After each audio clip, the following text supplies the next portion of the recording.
नमस्कार, स्वागत है आप सभी का एनएफ न्यूज पर। मैं हूं आपके साथ रोहित। उत्तर प्रदेश विधानसभा का बजट सत्र शुरू हो चुका है और तीखी बहस बीजेपी और समाजवादी पार्टी के बीच हो रही है। सीएम योगी आदित्यनाथ ने सदन में जिस तरीके से भाषाओं को लेकर बात की, उसके बाद अब तमाम मौलाना भी सीएम योगी के समर्थन में आ गए हैं और समाजवादी पार्टी पर तीखा हमला बोल रहे हैं।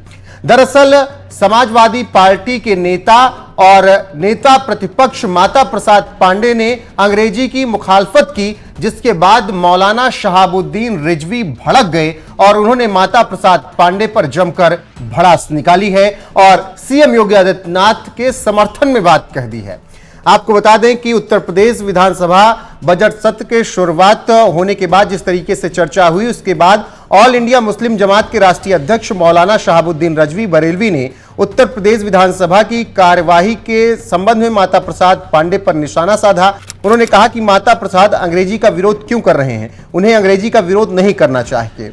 आपको बता दें कि मौलाना शहाबुद्दीन रिजवी ने उत्तर प्रदेश विधानसभा की कार्यवाही के पर यह बात कही क्योंकि सपा के माता प्रसाद पांडे मुखालफत कर रहे थे अंग्रेजी की। उस पर पलटवार करते हुए मौलाना शहाबुद्दीन ने कहा कि भाषा कोई सी भी हो, उसको सीखना चाहिए, भाषा से बैर रखना ठीक नहीं। माता प्रसाद अंग्रेजी भाषा की मुखालफत क्यों कर रहे हैं, ये बात भी पूछी है मौलाना शहाबुद्दीन ने। और उन्होंने ये भी कहा कि उनके बच्चे अंग्रेजी जाने वाले स्कूलों में जाते हैं और दूसरे लोगों के बच्चे अंग्रेजी से अनपढ़ रहे। क्या उनकी विचारधारा यही है? अब इस तरह की राजनीति नहीं चल सकती है। इसके अलावा मौलाना शहाबुद्दीन रिजवी ने उत्तर प्रदेश सरकार से मांग की कि विधानसभा के अलावा तमाम स्कूलों और कॉलेजों में अंग्रेजी हिंदी अवधि के साथ उर्दू को भी अब लाजिम किया जाए ताकि बच्चे सभी भाषाओं का ज्ञान हासिल कर सकें। और आपको बता दें कि जिस तरीके से मौलाना शहाबुद्दीन रिजवी बयान देते नजर आए, उसी तरीके से सीएम योगी आदित्यनाथ भी विधानसभा में बोलते हुए नजर आए और उन्होंने सब भाषाओं को लेकर बात की है।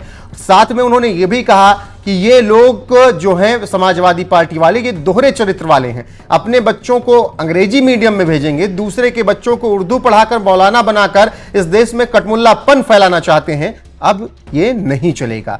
जो बात सीएम योगी आदित्यनाथ कह रहे हैं, वही बात मौलाना शहाबुद्दीन रिजवी कह रहे हैं। यानी मौलाना शहाबुद्दीन रिजवी ने सीएम योगी आदित्यनाथ के समर्थन में बात कहते हुए समाजवादी पार्टी और समाजवादी पार्टी के नेताओं को जमकर लताड़ लगाई है। सीएम योगी आदित्यनाथ के बयान के साथ आपको छोड़े जाते हैं और इस खबर पर आपकी राय क्या है, कमेंट में जरूर बताइएगा। बने रहिएगा हमारे साथ। नमस्कार। उत्तर प्रदेश की विभिन्न बोलियों को,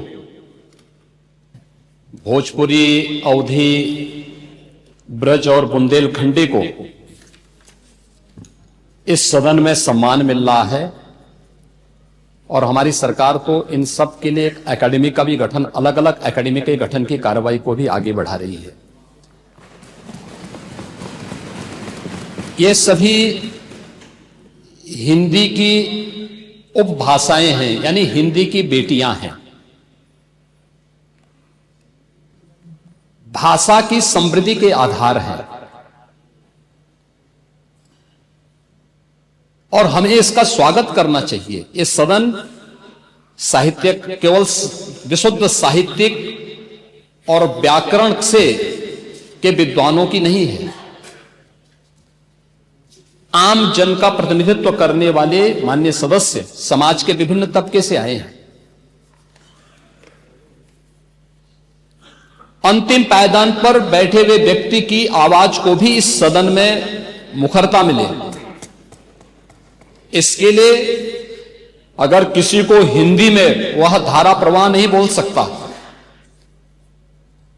तो उसको भोजपुरी में भी अपनी बात को रखने का अधिकार मिलना चाहिए। अवधी में, ब्रज में या बुंदेलखंडी में उसको रखने का अधिकार मिलना चाहिए। ये कौन सी बात हो गई कि भोजपुरी में ना बोले, अवधी में ना बोले, इसका विरोध अंग्रेजी का, बुंदेलखंडी में ना बोले और उर्दू क्या वकालत कर रहे हैं? ये बड़ी विचित्र बात है। आप मुझे बताइए, मैं इसीलिए कहता हूं कि आप समाजवादियों का चरित्र ही इतना दोहरा हो चुका है, इतना दोहरा हो चुका है कि अपने बच्चों को भेजेंगे इंग्लिश पब्लिक स्कूल में और दूसरों के बच्चों को बोलेंगे कि एक गांव के उस विद्यालय में पढ़े जहां संसाधन भी नहीं है। ये दोहरा आचरण और जाकी रही भावना जैसी प्रभु मुरारी देखी तिन तैसी, यह तो आचरण आप लोगों का है।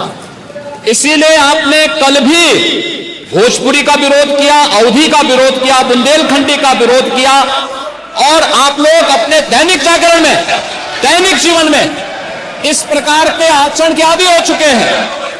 और इसलिए अध्यक्ष जी, इसका अभिनंदन हम लोग करते हैं और इन बोलियों को सम्मान मिलना चाहिए। इनके संरक्षण के लिए ही हमारी सरकार भोजपुरी एकेडमी का गठन कर रही है, अवधी एकेडमी का गठन कर रही है संत तुलसीदास जी के नाम पर। इसी के आधार पर ब्रज भाषा इतनी समृद्ध भाषा है। सूरदास जी ने अपनी सभी रचनाएं उसी भाषा में दी हैं। संत तुलसीदास जी ने अपनी कालजयी रचना रामचरितमानस, जो इस सदन में ही नहीं, उत्तर भारत के अंदर और भारत से प्रवासी हुए जितने भी ऐसे लोग हैं जो मॉरिशस में या दुनिया के फिजी में या दुनिया के किसी देश में गए, उनके संकट काल में रामचरितमानस ही तुलसीदास जी का अवधी भाषा में रचा गया रामचरितमानस ही उनका सहारा बना था। और आज जब उसको सम्मान मिल रहा है तो आप उसका विरोध कर रहे हैं। बड़ी विचित्र सी स्थिति है। आप हर अच्छे कार्य का समाज, आज के यही ढोंग है आप लोगों का, यही ढोंग है। हर अच्छे कार्य का आप विरोध करेंगे, हर अच्छे कार्य का आप विरोध करेंगे। हर अच्छा कार्य जो प्रदेश के हित में है, देश के हित में है, आप उसका विरोध करेंगे। और मुझे लगता है इस प्रकार के विरोध की निंदा होनी चाहिए और हम इसका समर्थन करते हैं जो उत्तर प्रदेश की बोलियों को सम्मान मिल रहा है।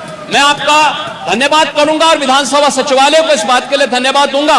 कल हम लोगों ने यहां पे इसका शुभारंभ किया, समाजवादी पार्टी ने उसका विरोध किया है और मुझे लगता है कि प्रोसीडिंग का हिस्सा होना चाहिए। इनको समाज के सामने एक्सपोज करना चाहिए। अपने बच्चों को ये लोग पढ़ाएंगे इंग्लिश स्कूलों में और दूसरे के बच्चे के लिए अगर वो सुविधा सरकार देना चाहते हो, कहते नहीं उर्दू पढ़ाओ इसको, यानी उसको मौलवी बनाना चाहते हैं, कठपुल्ला पर की ओर इसको ले जाना चाहते हैं। ये नहीं चल सकता। लगा के आग बहारों की बात करते हैं,